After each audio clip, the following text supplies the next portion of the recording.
Well, that's a bad way to start. So, I hear you asking yourself, Nico, it's Monday. Didn't you go to work? Why are you posting a video today? And correct, I did go to work today, which is why I'm still wearing my button down. But I didn't get to talk about what happened yesterday. Um, and now I hear the inner dialogue saying, Nico, you said you were going to take yesterday off from going to the parks because you were so exhausted. Evidently so, because you couldn't remember the name of Wildebeest on Saturday. I believe you said they were water buffalo. Well, you're very astute, and you've obviously been paying attention.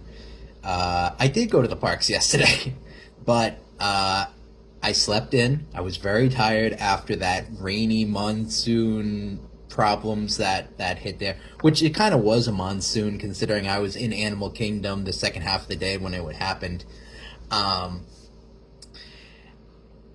And so I was very tired. I was exhausted. I think I slept till like 9 a.m., which never happens.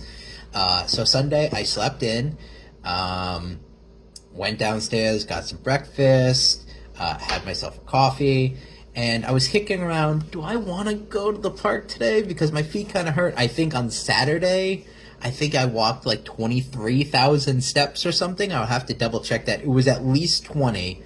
And I think last time I checked, it was about 22,000. So I think it was roughly 23,000 steps on Saturday.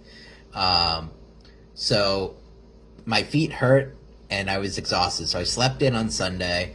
I had some breakfast. I had some coffee. It was a great morning. Just sleeping in and getting comfortable.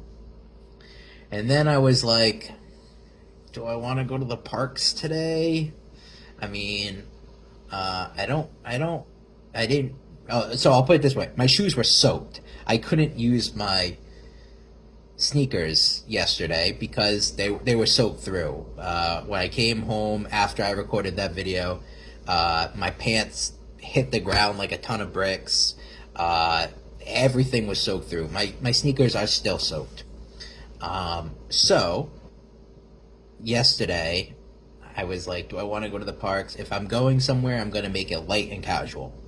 So I went to Universal because where I'm staying is basically across the street from Universal. And they have a bus that runs from from my hotel to Universal. And I slept through the first two pickups. Well, I slept through the first one. The second one, I ended up having breakfast and missing. And the third one, I was about 30 minutes shy of after all was said and done. And then I was like, do I want to go to the parks? I really have to get ready quick if I want to do that. So I did. I ended up getting changed. I wore my flip-flops, which I generally try to avoid to the parks because it's a lot of steps and it slows me down. I don't move as quickly as I do with my sneakers. And so I wore my flip-flops and I went to the parks. I took the trolley or the bus pickup, whatever you want to call it. If I'm going to Universal, I'm going to call it a trolley because of Harry Potter. So I went to Universal, and no sooner did I get to City Walk. All right, back up. I checked the weather in the morning. 0% chance of rain. All right, well, that kind of decided it because I didn't want to deal with the rain again. I get to Universal. I start walking through City Walk, and it starts raining. Now I have shorts, flip-flops, and a thin and a thin t-shirt, and no rain jacket today because my rain jacket was soaked from the previous night, and there was 0% chance of rain. So, it starts raining. I go into the Universal store on City Walk. Sorry, I got something stuck in my throat now.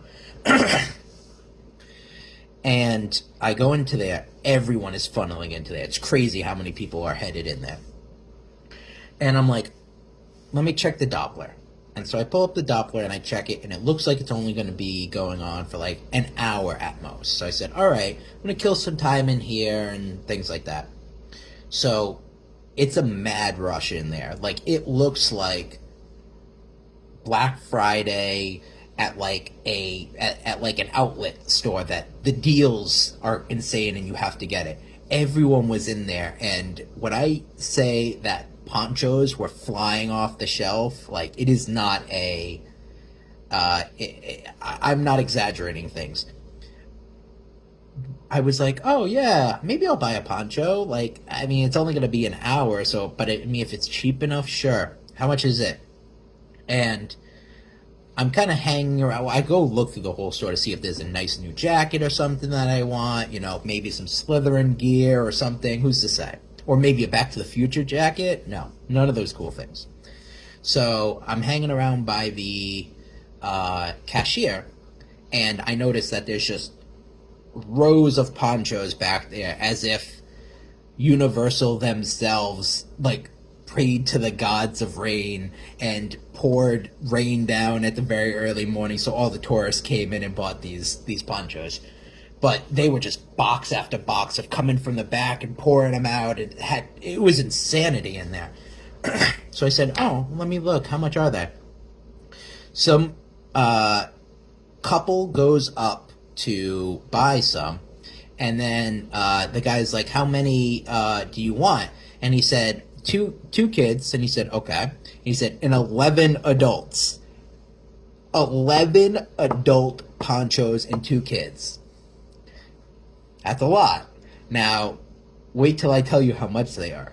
$13 a piece for a poncho. Doesn't matter if it was a kid size or adult size. $13 a piece. I'm just standing there in awe that these people are spending well over $100 on little thin pieces of plastic that are basically trash bags with Universal's logo posted on it. And they spent over $100 on that for rain that was only going to be there for an hour. And I said, no, that's not me. I'm not going to do that. Jeez, I'm sorry. So I end up just saying, you know what? It's only going to be an hour. I'm just going to walk in it. So I walk through Universal. I get in. I go through the security procedures, which I will say is a lot better than Disney, in my opinion, because all you have to do is you put your bag in one of those big Tupperware containers like you do at the airport. You walk through, and that's it. You don't have to, every single time without fail when I walk into Disney, brother, even if I don't have a bag, I get patted down. Every single time. I have a face, I guess, that makes me look like I'm going to be trouble. So, I get into Universal, and I'm like, okay, what's close? In my mind, I had that I wanted to have a chill day. I just didn't want to do anything too crazy. I didn't want to run around from this park to that park, like run from this land to that land, that ride to that ride, because wait times are low. I wasn't going to do that today because my feet hurt. Second.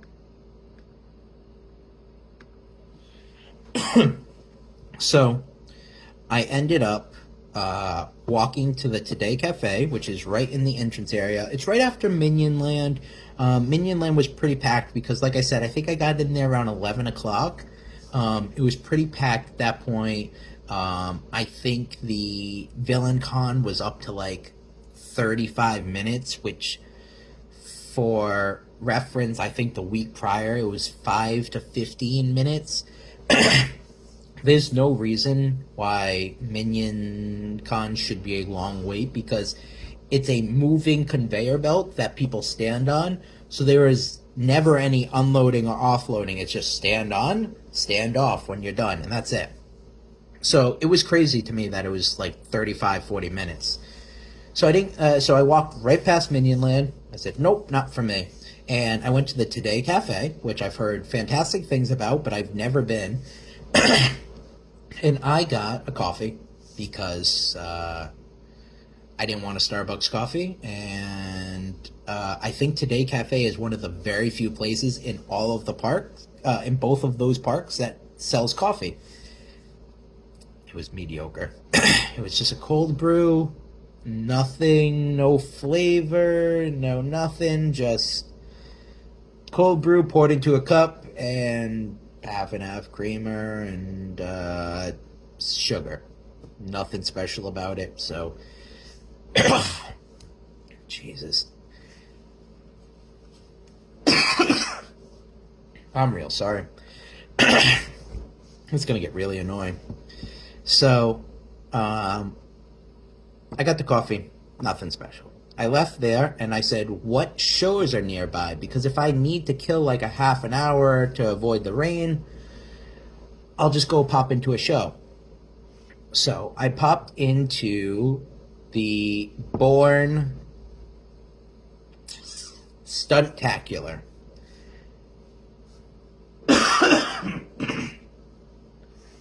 The Bourne Stuntacular, which is basically a... Okay, I got some water. It didn't help, but I have water. I went to the Bourne Stuntacular, which is basically the equivalent of the Indiana Jones Stuntacular at Hollywood. But it's Bourne Identity, Bourne Supremacy. I think I've watched maybe one Bourne movie, and that's it. So, I went to the Bourne stunt show, blind, had no idea what to expect. And it was really cool, actually. Like, I think that some of the stuff they did was pretty impressive. Like, they blended CGI with practical